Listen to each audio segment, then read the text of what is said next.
السلام عليكم ورحمة الله وبركاته.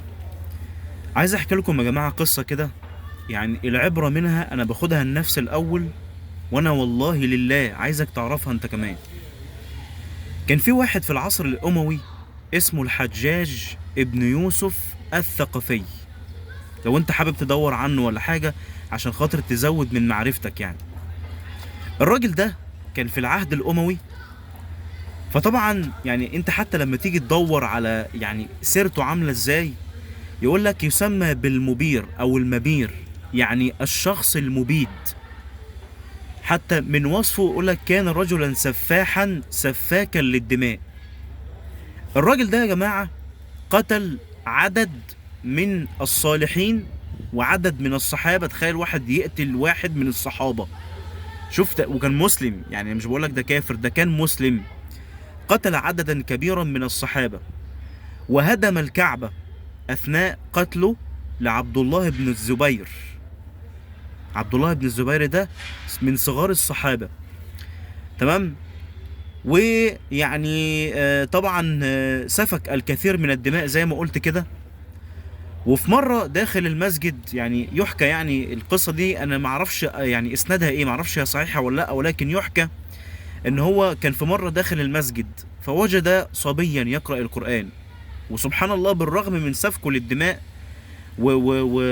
وقتله للصحابة ده، كان يحب القرآن حبا جما. كان بيحب القرآن جدا، وكان بيعشق قراء القرآن جدا، وكان بيديهم هدايا. ولما يعرف ان في حد حافظ لكتاب الله، تلاقي ان هو يعني معه احسان كبير للراجل اللي بيحفظ القرآن ده. سبحان الله، حاجة غريبة جدا، تناقض.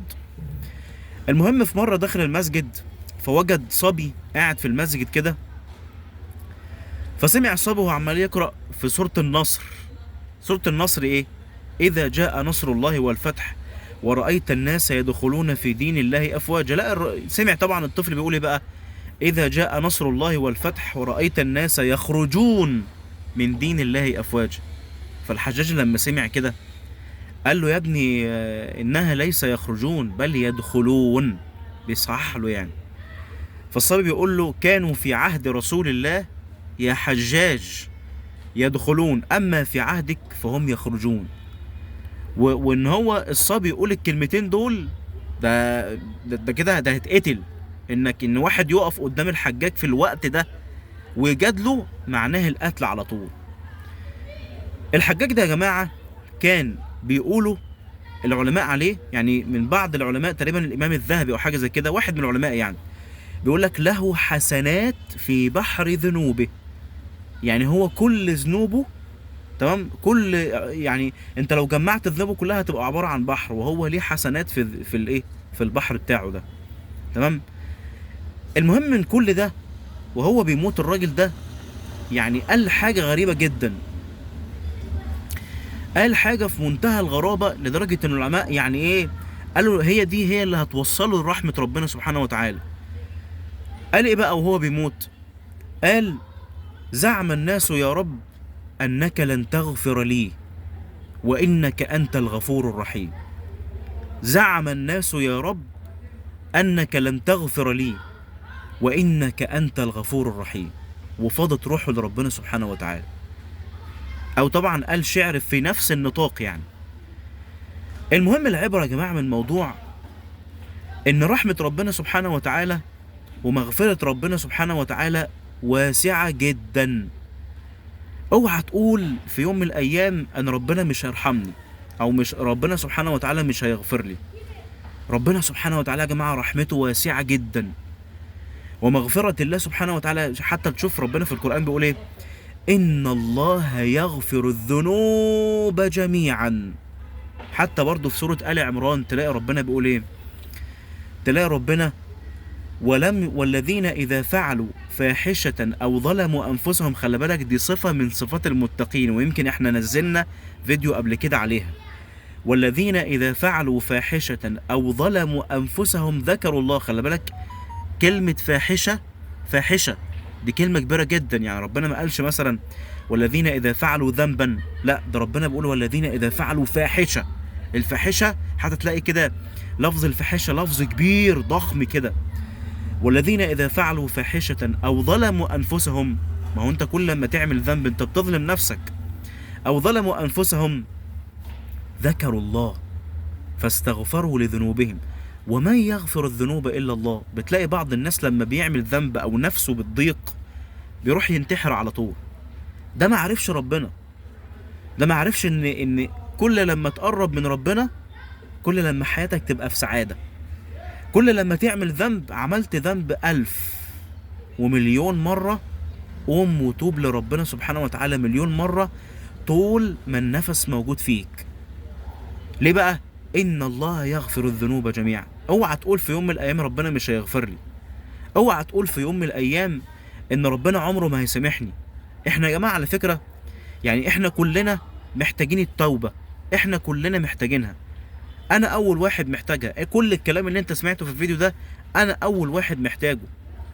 انت ما تفتكرش مثلا ممكن واحد يعني بعض الناس تقول لك ايه، تقول لك الحمد لله يا رب طالما ربنا راضي عني انا مش لازم اتوب ومش لازم استغفر.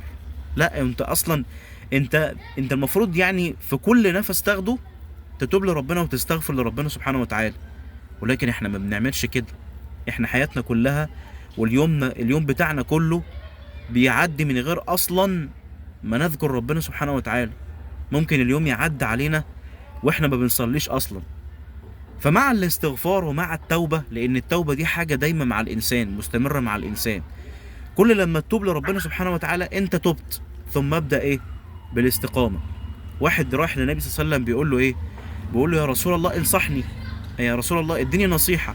فالنبي قال له ايه؟ قل آمنت بالله ثم استقم. انت بتقول يا رب انا مؤمن بيك يا رب العالمين، ثم استقم بقى. مش ما ينفعش ان انا اقول تبت اليك يا رب وانت ما بتعملش حاجه تقدم فيها توبتك لربنا سبحانه وتعالى. فدي حاجه مهمه جدا جدا يا جماعه، توبه ثم فعل، لان التوبه من غير فعل ملهاش اي لازمه خالص. وخلي بالك سبحان الله النبي صلى الله عليه وسلم بيقول ايه؟ ان الله يقبل توبه العبد ما لم يغرغر. الغرغره، عارف انت لما تحط كده مثلا تيجي تمضمض بقك ولا حاجه تعمل غغغ كده، ان الله يقبل توبه العبد. الغراره دي على فكره معناها يعني ايه؟